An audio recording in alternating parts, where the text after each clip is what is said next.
Hello, this is Danilo from Peaceful Anarchism. Um, and you can also find me on the Conscious Resistance YouTube channel and the Seeds of Liberty.com. And so today we have Gabriel Scheare, who's a anarchist from Valdivia, Chile. He is a founder of Fort Galt, and he is here today to enlighten us on perhaps a little bit about Canada as well, since he's originally from Canada, so we can get an idea of how the economic welfare is in Canada, and about how Chile is as well. So Gabriel, why don't you start off with how you became an anarchist, and what led you to this point in your life.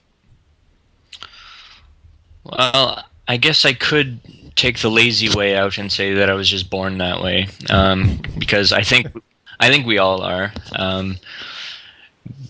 We generally are raised in the same fashion, in the sense that we're taught to behave peacefully with each other. Don't steal toys from the other kids, and don't push each other, and all that kind of thing. So, in that sense, we're all born and raised anarchists. But it doesn't take long before our parents start adding more layers to this, to this whole scene, and our teachers add a lot to it too. All these different authority figures come into play, and they add layers and layers of complexity to this that don't make a lot of sense later on. But early on, it makes perfect sense. Peaceful coexistence. And that's the foundation that today I base everything on top of. It's the presupposition that we all want to coexist peacefully. And that's, I think, where the non-aggression axiom comes from. I mean, there's a lot of different moral philosophies throughout the world, and if you're not rooted in the same premise, then you're not going to get along. So I think in the future we're going to have these different tribes, these different, for lack of a better term, nations, based upon common root philosophies. So the non-aggression principle comes out of this idea that we all want to get along peacefully, and how do we go about that in a consistent fashion? How do we have these principles that are universally applicable, that we can apply to each other consistently?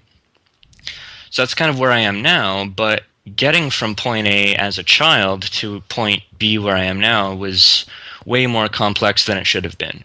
I mean, ideally, we should be just raised consistently through that paradigm, and it shouldn't be complicated. I mean, this is a pretty simple concept.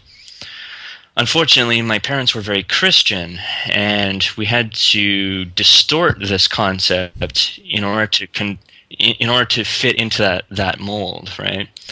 Because when I got down to Chile last year, I was part of this entrepreneurship boot camp called Exosphere, and part of that is kind of personal development. And one of the many things that we do there is we have these discussions about dogma, and why is it that people latch onto these certain dogmas, and what purposes do they serve?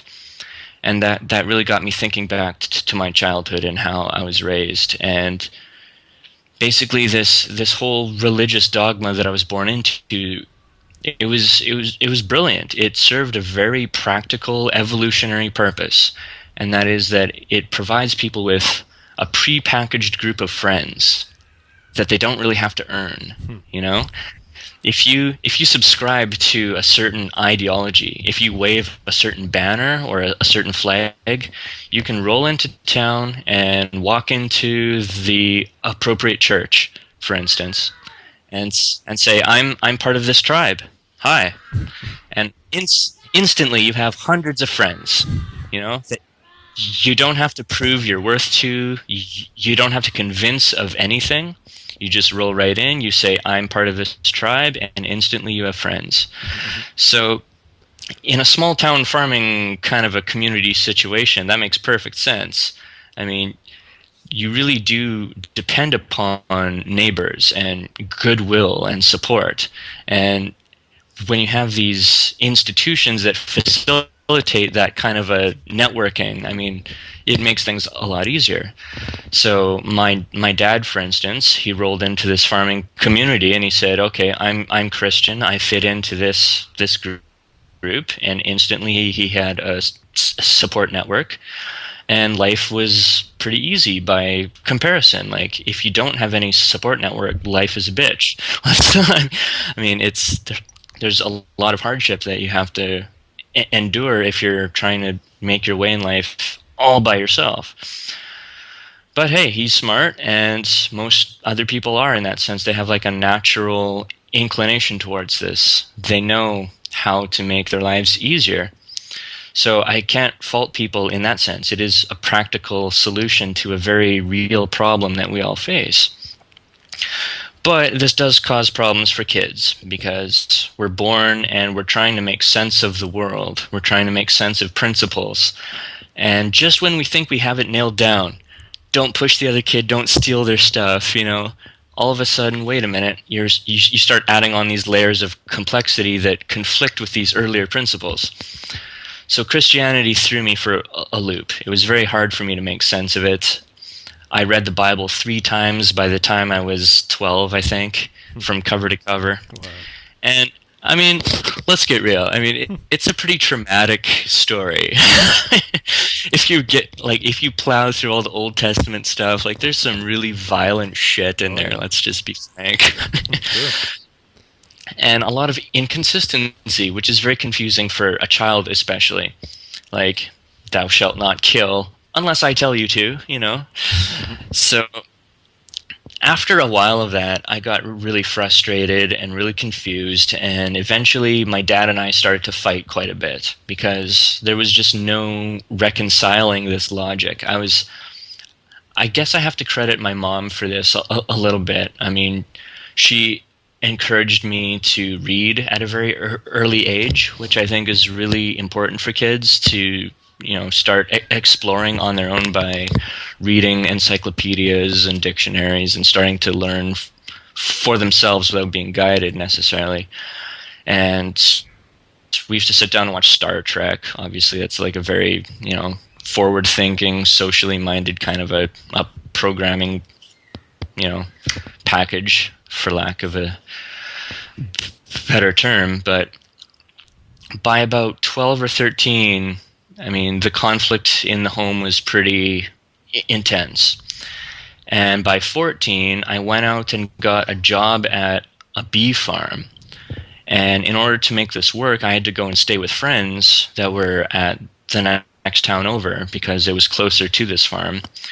And it was my first job away from the family, which was really cool for me because I was always stuck at the farm working for my dad, pulling weeds out in the field and all that, farm boy shit. So going out to get my first job like that was a big moment for me. And I had no idea how big it would really be until the very end when I didn't get to come home. The conflict in the family had reached that point where my dad had just had it, and there was no reconciling that scene. So I basically had to go and live with his extended family, so his dad and his brothers. So that was basically the end of my living at home, per se. I was 14. So for the next couple of years, I worked at another family business. It was a sawmill. And it was a time of introspection. I was starting to read a lot of new stuff. Like, I was finally able to get out of the Christian dogma scene and start looking at other things.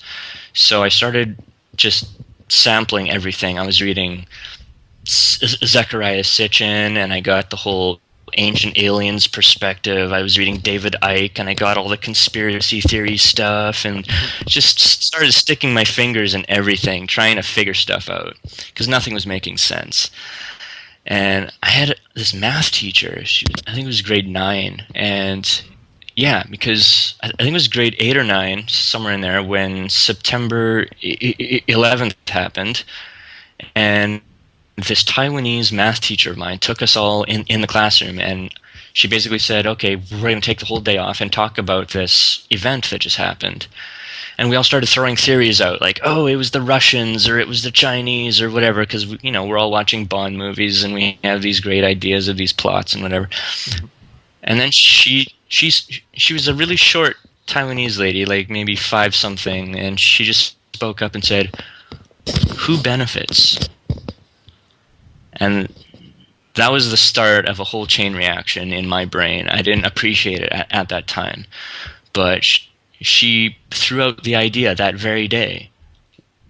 What if the Bush regime or somebody in that scene had something to do with it? Like, what if, you know?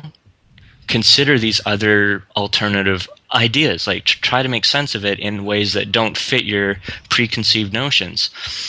So at the time, we all laughed and, okay, this crazy teacher, all right, whatever. But over the next few years, I mean, my brain really started to work that way, like not accepting answers at face value.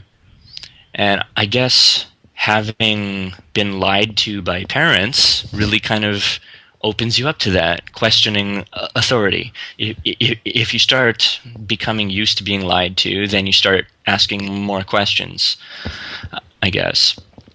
So really early on, I was conditioned to not accept answers at face value, seek my own answers, do my own reading, due diligence, all that crap. And let's face it, in a small town farming community on the plains of Canada, I mean, somebody who's wired like that doesn't necessarily fit in with the rest of the crowd. So all of my peers, they were preoccupied with, you know, football and getting wasted on the weekend and all that kind of stuff. I was busy reading George Orwell going, you guys, don't you see it? And it was, you know, it was kind of frustrating, but I mean, by the end of grade 10, I had just had it. I mean, school, I was done with school. I realized I was completely wasting all of my time, and there was nothing at the end of it for me. There was no pot of gold at the end of this rainbow. So I dropped out, and I wrote my standardized tests at the end, and I just earned my grade 12 after that without having to go through grade 11 and 12. So I am, you know, I feel fortunate that I was able to save those 2 years. But I mean, from that point on, there was no going back. There was no going back to the old ways. There was no climbing back into that tank full of lobsters that just wants to drag all of the other lobsters back in, you know? It was, and I was just talking about this with someone else yesterday. It's like this small town atmosphere of people that don't want to let you go. Because when you start making these alternative choices, when you decide that you want something else, something different, you're insulting them. They take it personally. So in order to get out of that lobster tank, you have to be willing to insult everybody else in the tank. And you have to be willing to accept their hatred for it. Because very few people are willing to accept that. I think out of my whole class, only 2 people, me and one other guy, got out. They're all still back there now. They're all still just marrying each other in this little small pond, you know, just procreating and doing the same thing they've always been doing. And it's really depressing when you look back on it. But anyway, one thing led to another, and eventually I found myself in California, and I was living with my girlfriend at the time, managing this art gallery there. And all of a sudden, I started seeing this guy on TV. It was 2007 or somewhere in there, and it was Ron Paul. And he started making a whole lot of sense. He started talking about non-aggression principle, and taxation is theft. And it's like, once that started to all soak in, and I started to look him up and read his books and check out his history and Libertarian Party, what is that? You know, like one domino kind of clashed into the next, and it was a pivotal moment for me, because I had rejected Christianity and the moral package, you know, the ethic box that comes with that. I'd thrown that out, and I said, you know what? That's all bullshit. And I was left with this void, this nihilistic sort of absence of a moral structure. And then Ron Paul came along and introduced the non-aggression principle and gave me hope that, wait a minute, there might still be a secular moral structure that makes sense without needing superstition or any of this other stuff. So that really got me fired up.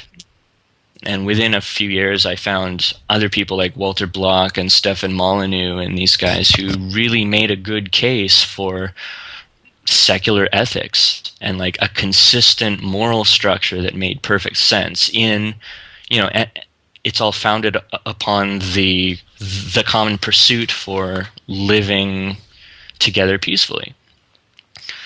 Now, not all cultures value that. I mean, I read part of the Talmud, for instance, where it says that, property rights and contracts and agreements are only valid amongst, fellow Jews, and with Gentiles they're not valid, and it's perfectly good to screw them over and things like that.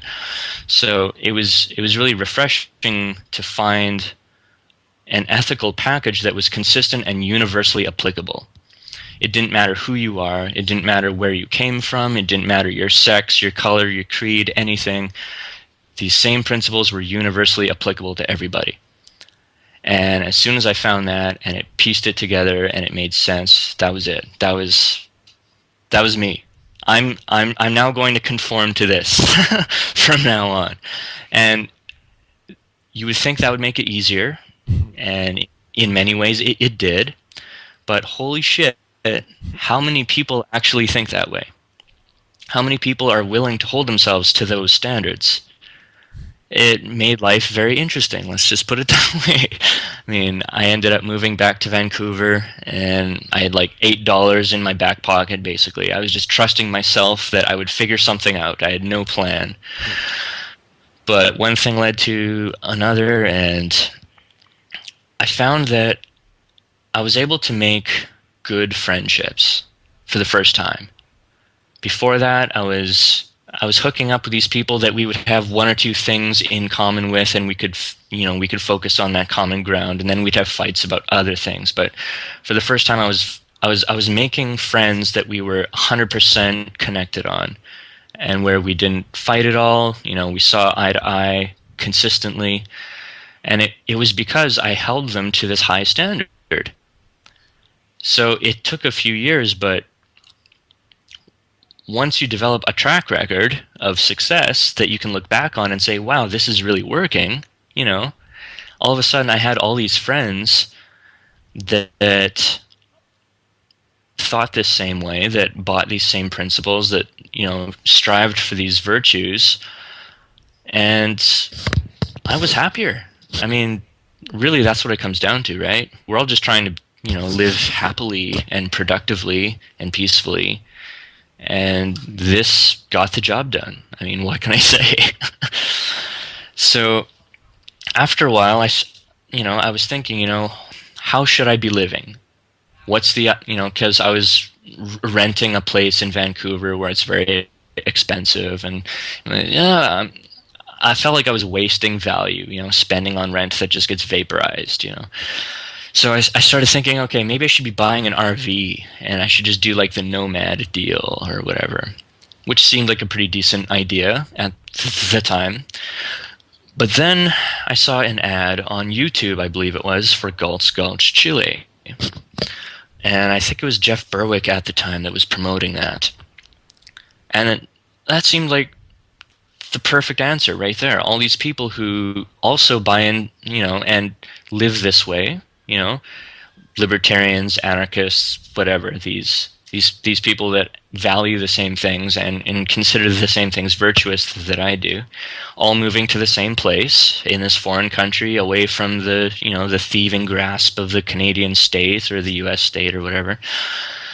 And there was just this dream, where you can have all these cool neighbors that don't want to screw you over, that don't want to rob you for some special interest, It's just, all these really cool people that are thoughtful, philosophical, that you can live amongst and share life with.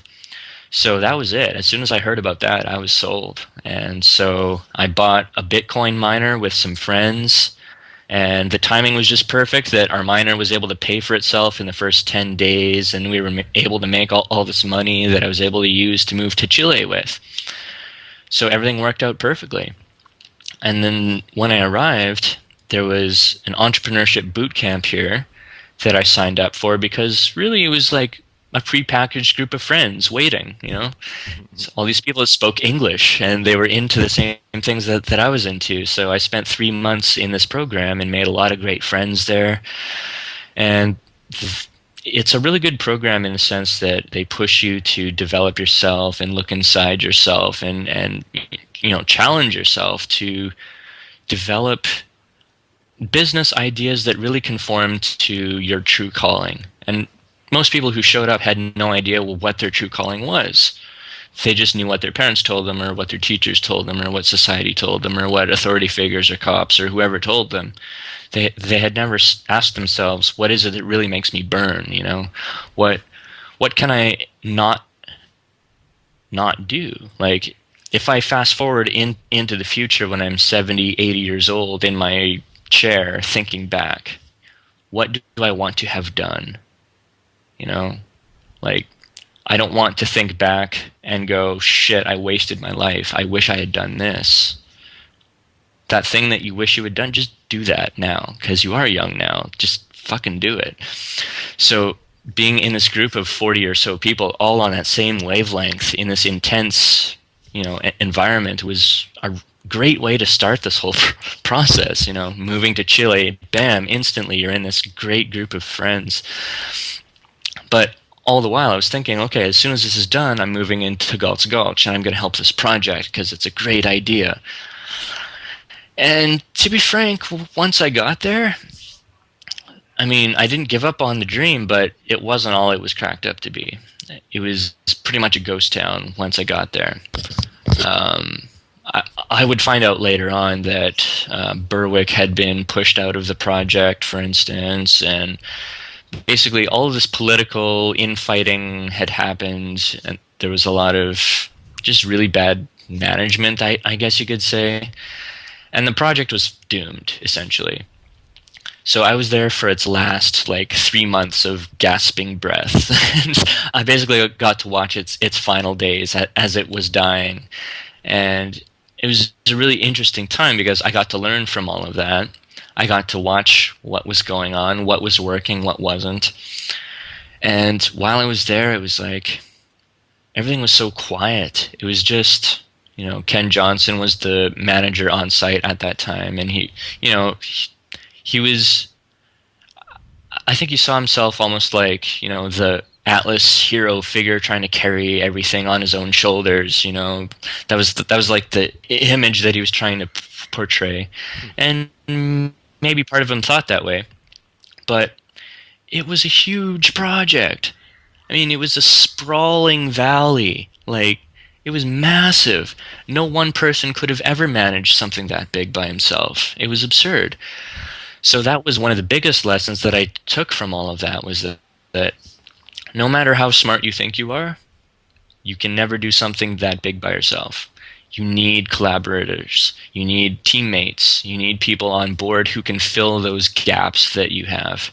I'm not good at everything. I'm decent at a few things, and I can focus on doing those things well, but holy crap, like Luke Crowley, for instance, he's one of my partners. He's a very grounded type of practical type person, whereas I'm like the flighty, idealistic, you know, I have like this vision of how things should be, whereas he always like drags me down saying, no, this is how it is, you know? Deal with reality, worst case scenario. So it's like having this dynamic team of people to fill in all of those little gaps is priceless. You can't not have that if you're going to succeed at something this big. So I mean, this last year of building Fort Galt up as a project has just been not just a learning process, but a process of growth and affirmation, because I had kind of come along with this hunch, this theory that I thought I knew that I was on the right track, and I've kind of just been proving myself right as I've went, because I know what I'm good at and I know what I suck at, and as long as you're honest, then you can make up for those areas that you lack in. But if you're not honest, you're going to run into all kinds of problems. So I think we've been able to learn from a lot of the bad examples all around us during this short period of time. And so far, I think we're doing a pretty damn good job of trying to make things right. Because this dream of Galt's Gulch was so big and so awesome. Like, I was so sold on it from day one. And it was such a disappointment when it fell apart that I think we need a win, you know? This was such a tragic loss that, you know, the mainstream media pounced all over it. Oh, libertarians can't do anything right. See, here's what happens when libertarians try to do something. It all goes to shit. So we need a win in the worst way. And I think the formula that we've got going right now, the structure we've got going, is the best way to guarantee that we actually get a win. It's not going to be huge. It's not going to be like landing a rocket on Mars, but it's going to be a win that we can build off of. So right now we've got about 31 people on board, and we're only about a quarter of the way in towards our goal, but I'm already blown away by the quality of people that have stepped forward, because we're attracting like minds. Like attracts like. And when you have high standards, as I've been trained to have all these years, that's the main lesson that I take from life, is the necessity of standards and non-compromise. It's so tempting to compromise your standards to attract more money, you know? If you're trying to do something that's expensive, like we're trying to do, obviously, it's so tempting to say, you know what, everybody with money, just come on in. Yeah. But at the end of the day, the health of the project depends on the health and the quality of the people. Because it is just people. We're all just people. Markets are people. So we've got 31 fucking amazing people, let me just say, so far. Makers, doers, people of quality with value to bring to the table, that I know it's done. Like, as far as I'm concerned, we've already won. We just have to show everybody else what that looks like now. Wow. Awesome story. and you say you're just a quarter of the way in, right? Yes. Wow. And rant. Yeah. No problem. It's so great. It was great. Yeah, I mean, just referring back to your childhood, you know, I think that's one of the difficulties that a lot of voluntarists have, is in pursuing, you know, alternative perspectives that are contrary to the beliefs of our parents, you know, grandparents, aunts, uncles, because as children, you always seek the approval of those around you, right? Especially the family members, because those are the ones that raised you, right? So need it. It's a survival mechanism. You can't not have the approval of your parents. Yeah. Like, I remember I was 4 years old, I think, and we were at a park once. And I was playing, I was having a great time, and my dad wanted to leave. I said, no, I'm having fun, or something to that extent. And he's like, okay, well, I'm going to leave, and you can stay here. And like, to him, that was funny, right? But to a child, that's a death threat. that's like, you know, children that young cannot survive without their parents. So the threat of being abandoned is the threat of death. You cannot not have the approval of your parents. Like, it's key to your survival. So you conform. And I still have a few friends who are Christian and have kids. And it's, you know, a little bit of an awkward discussion at the table, you know, when the kids ask me about this stuff. And this actually happened once last year. This kid asked me, oh, why aren't you Christian, and stuff like that. And I just, very quickly, I just kind of made the choice, you know what? Kids cannot be at odds with their parents when they're that young. You know, you have to just kind of toe the line and keep the peace and yes, mom, yes, dad, and just kind of go with the flow. When you're old enough, I'll find you and I'll set you straight. But until then, you know, just toe the line and keep your head down. Yeah, definitely. And as a parent, I have a 2-year-old and a 4-year-old, and that's one of the difficult things that I explain to other people with kids or who are planning to have kids is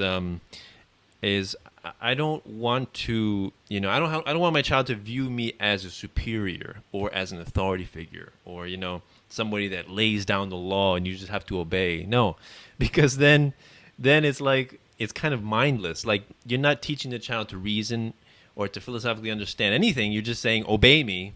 And then the worst is when you tell your children, listen to me. I'll explain when you're older, and that's the worst. It's like that's essentially saying you are stupid right now, and I'm not going to explain this to you. And the thing with you reasoning don't to kids, shit. yeah. Yeah, it's like you are an authority figure, but you should be a voluntary one. You know, like. I'm not going to pretend to know how to operate on my own heart, I'm going to consult a surgeon who knows what he's doing and has earned authority, He's an authority on that subject. But he has to earn that authority, and it has to be given voluntarily. He can't come at me with a scalpel saying, I'm going to operate on your heart, it's, whoa. Exactly. And that's one of the things that's difficult for other parents to realize when they kind of or when I explain my parenting method. I tell them that I want to be like a friend, like a peer. I want my child to view me, if anything, if it's not equal, then I want him to view me as an advisor, that he would come to me voluntarily for advice if he has a question, right? Because again, like you said, it's not an achievement to be a father, all right? It's a very simple thing to be a father or a mother. That in itself is not an achievement and does not earn respect in the least. That is earned through many, many years of demonstrating to your children that your advice is valuable. And that if they don't follow it, they're going to get hurt, right? That's basically, how you earn respect, is you show people your experience. And so, yeah. Yeah. My whole perspective on that whole deal really got flipped on its head when somebody suggested that parents are service providers.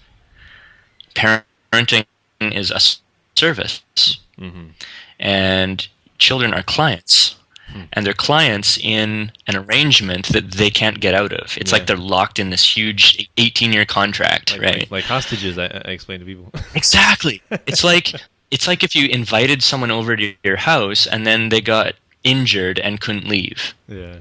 Well, as long as they're in your house, you're kind of responsible for their well-being, right? Yeah. It's like they have no way out. It's like with marriage, for instance, your wife, if you start being a complete dick, like she has the option to leave. Your kid doesn't have that option.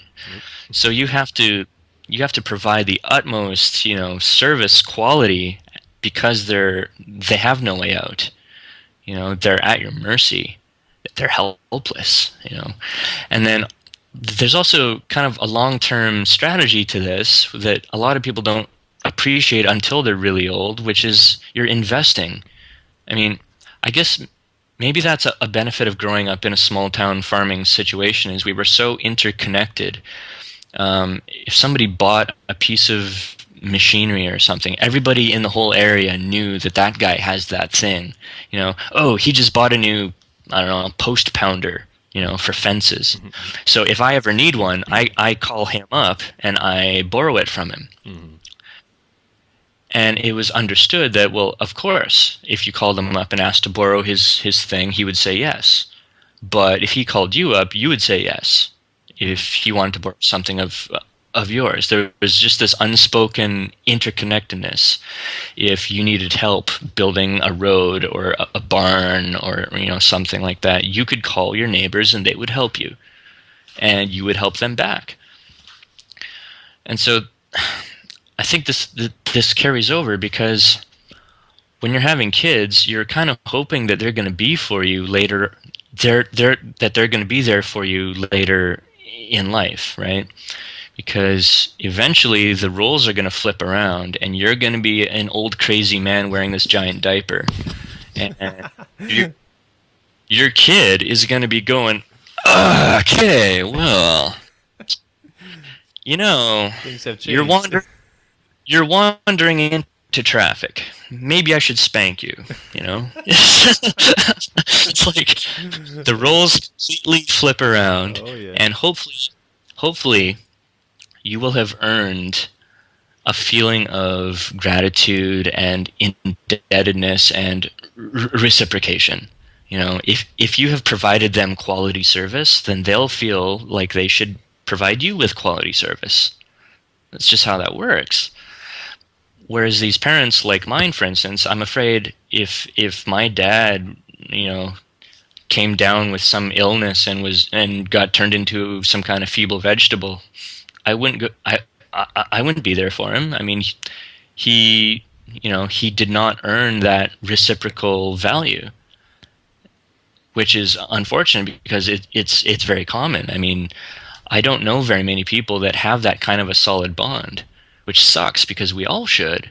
I mean, this is my dream with Fort Galt, is developing this community where everybody has this kind of a bond, where you can knock on anybody's door and know that they're there for you. I mean, they're not obligated. There's no law saying they have to be, but they want to be because they know that you're there for them. I guess it all just comes down to the ideals, you know. I have this idea of how things should be, and instead of trying to force people to live that way, I just say, like, how can I offer myself in such a way that other people want to reciprocate and create this kind of a situation that I thought should have been normal, you know?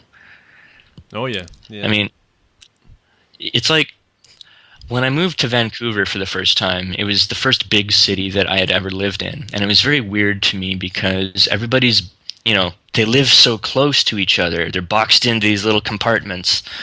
And when you're forced to be close to each other, you spend all your time putting up blinds, you know, trying to like put up walls and close your windows so that your neighbors don't see you. And, you know, I want my privacy, damn it. You know, it's like, whereas where I grew up, we were all spread apart, so we made the effort to reach out to each other. So I guess I'm trying to bring the best of both worlds together, where we're easily accessible to each other, and we still have that community-mindedness where we want to reach out to one another without feeling that we're trampling on each other's privacy.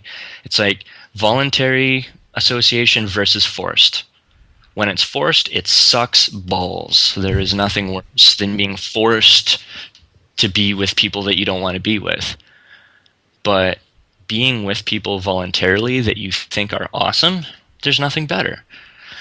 And being in the libertarian movement, for lack of a better term, the objectivists, the Ayn Rand fans or whatever, there's a lot of that. There's people who are born into situations that were not voluntary, and they've spent their whole lives trying to get out of it.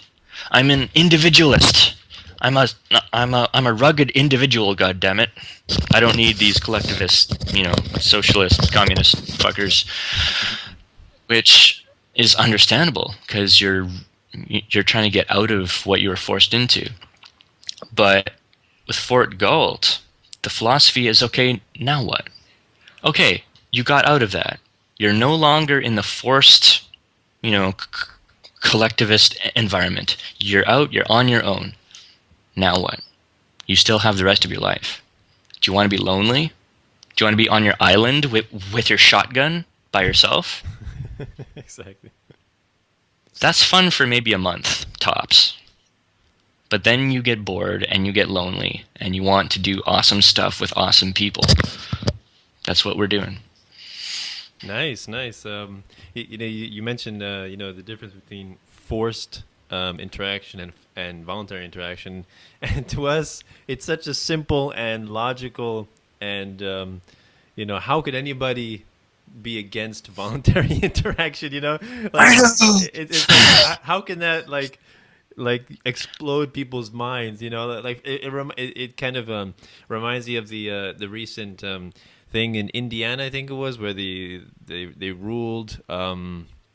Was it in Indiana where it was when the guy didn't want to bake a cake for the KKK member, something like that, right? Right. Right. Right. And that caused a huge. Oh, there's a few stories going on simultaneously. I think one was that there was a bakery that didn't want to provide a cake for a gay marriage. Yeah, right, right. That's it. Yeah. That was the thing, and it was funny because as soon as this became like this big controversial story, all these other like Christian people started sending in like crowdfunding money to this bakery, Oh yeah.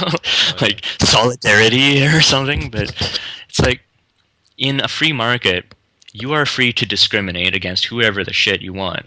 You can put up a sign saying no Jews and no blacks. Like you can do that. You can be as dumb as you want. There's there's and the market is free to respond accordingly. So, hey, if you're in some redneck town or whatever that is cool with that, then I guess it's not going to hurt. But in the greater scheme of things, a whole lot of people are going to boycott your place. They're not going to be cool with it. They're not going to come to your establishment, and that's fine. What naturally happens as a result is society kind of splits and tribes form. Nations form not based on geography or religion, but based on just principles.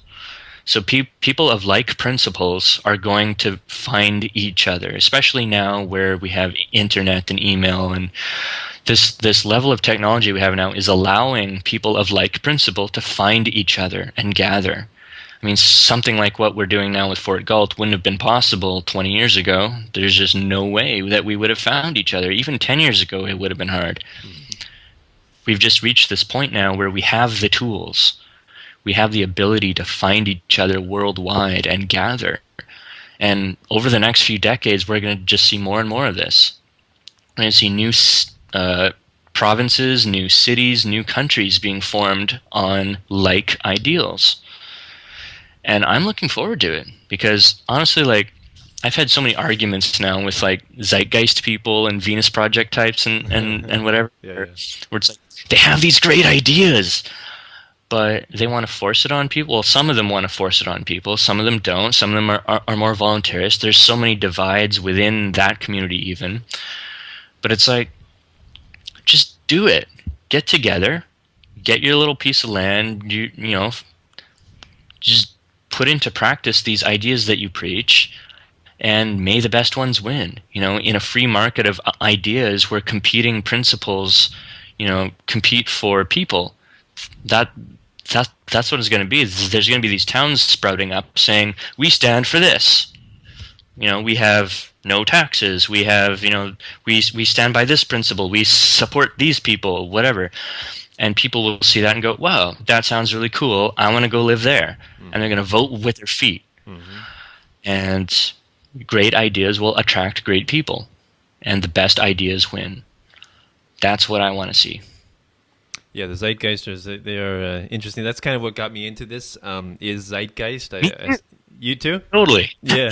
Yeah. Yeah. I found those documentaries, and I think they're great documentaries in terms of describing the monetary system, the Federal Reserve, Yes. Mandrake's The first mechanism. The first one was complete gold. Like, Yeah. I can't fault that one very much at all. The second one, I mean, I was along for the ride. I was buying into it, and then I thought, wait, what? Hang on a second. Yeah. And then the third one was, oh my god. But that's okay. It was all just part of the process, right? Yeah. I mean, that was before I found voluntarism, and so it Yeah. seemed like a good idea to me. I wasn't familiar with other options. Then when I found voluntarism, I'm like, you know what, this makes a lot more sense than the other one. Totally. Like robots are gonna be deciding what everybody needs, like the food, like rice and beans and meat and everything, vegetables. They're gonna be deciding everything, and people are not gonna. What about the things I want that make no sense to you? Yeah, exactly. What about my hockey cards? Yeah, and the way they said, I think like nobody's gonna have to work because technology is gonna take care of everything. I don't know. It just seems like a really, I Hmm. guess that's the definition of utopian. but yeah, Oh, robots sure. can. And I mean, Go ahead. Yeah. a lot of them have great intentions. They have great hearts. They have great big, like, feels, right? But unfortunately, a lot of them lack the more cerebral, theory-oriented logic stuff that more of the right anarchists or the libertarians tend to have more of. And to be fair, a lot of the libertarians tend to lack a lot of the feels that the left has, right? They both tend to be a little bit deficient in a certain area, and if they would come together and be able to work cooperatively in that sense, they could complete each other perhaps quite a bit more than they do. But I don't know, it's just, as soon as you put the guns down, everything seems to work so much better.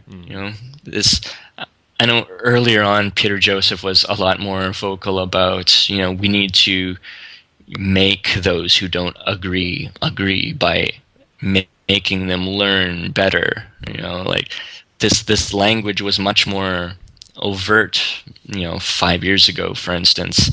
Whereas now, I think a lot of them are starting to see that, what, that kind of forceful language doesn't get us anywhere. We have to let this be a voluntary, organic process. And there are still some of them that are more hardcore, but I've been able to get along with more of them now because they're willing to take the more free market approach to things. And I think they're starting to also see that the free market is providing a lot of the solutions that they were talking about. Sea-steading, 3D printing, Bitcoin. These are brilliant solutions to all these problems that they were talking about back when the first Zeitgeist came out. And these solutions have been presented by the free market. They've been provided by people incentivized to provide solutions. It's not being provided by communists. It's not being provided by egalitarian, utopian, whatever, robot commies. It's the free market providing solutions to problems on a practical basis. I think a lot of them get that. And great. I mean, in the future, I hope to see, a Zeitgeist donut Venus Project town, and then an ANCAP Gulch kind of a Randian town over here, and all kinds of different experimental communities competing and trading with each other. Oh, that would be an awesome site, definitely. But Absolutely. can you go into a little bit more sea-steading, because I heard of that recently, and it sounds like a pretty cool idea. Can you share what you think? What are your thoughts on that?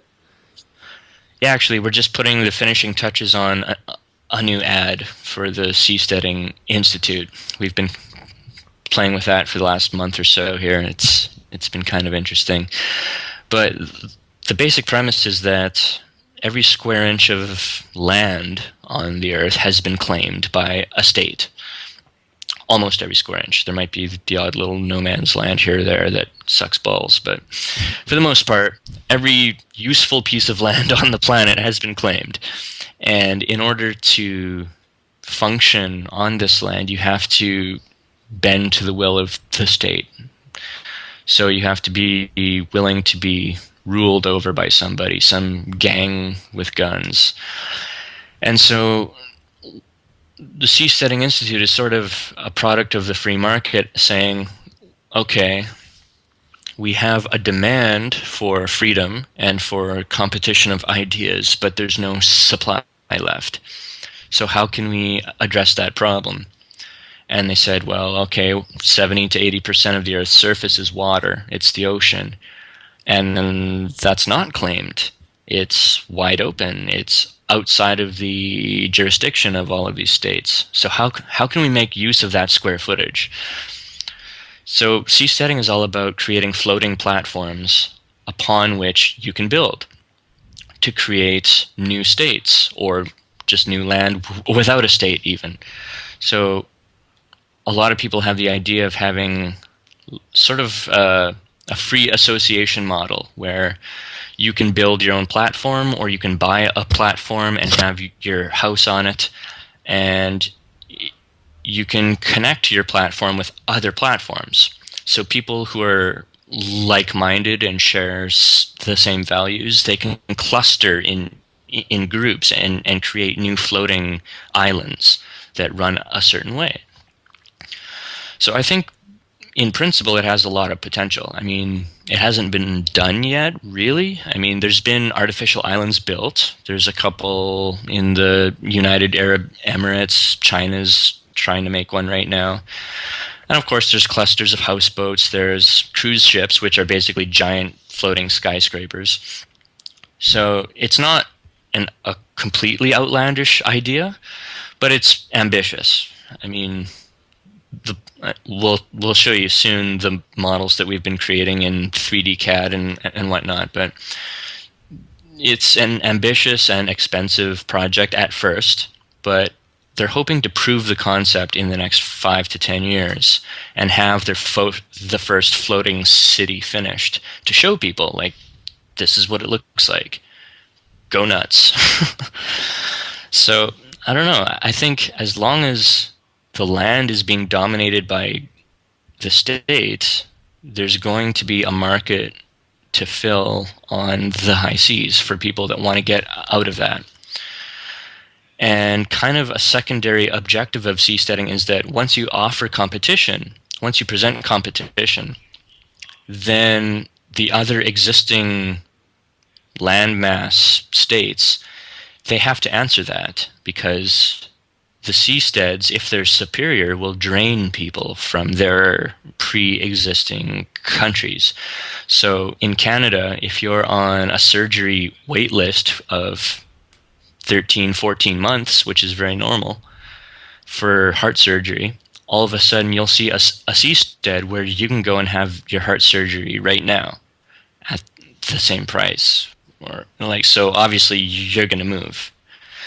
Or if you're in a country that bans certain scientific research, like stem cell research or something like that, then you're going to move away from your land and go to a seastead where you can operate freely. If you want to deal in currency trading or banking and the country that you're in has laws that prevent you from doing what you want to do, you can leave and go to a seastead. So with more competition, the current governments that we have are going to either have to evolve and change and adapt and become more reasonable, or they'll fail. At least that's the theory. Yeah, it sounds like an awesome idea. I definitely would love to see that, take shape. I'd be very interested to take part in that. That's a very attractive idea. And also, I saw there's is it called air-steading? When you, cities in the air. Have you seen that too?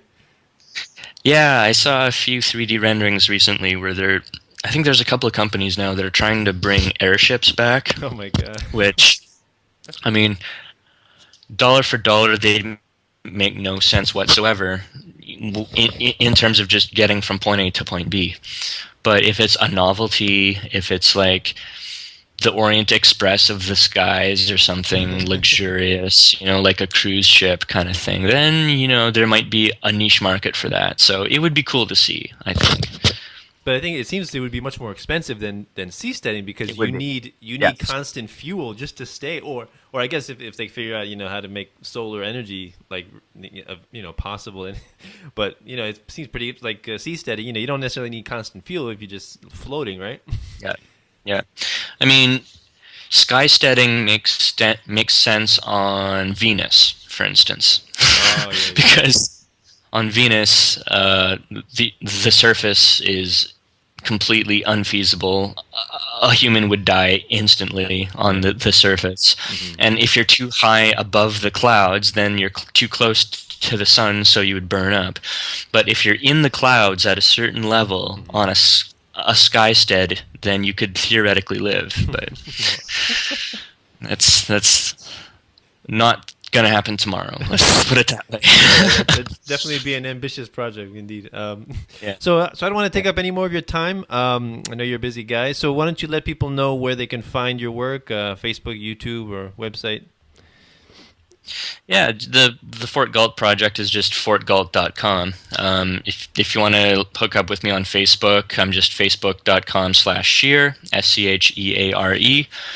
Or I've got some articles on shrugout.liberty.me also. Any website? FortGalt.com. FortGalt.com. Nice.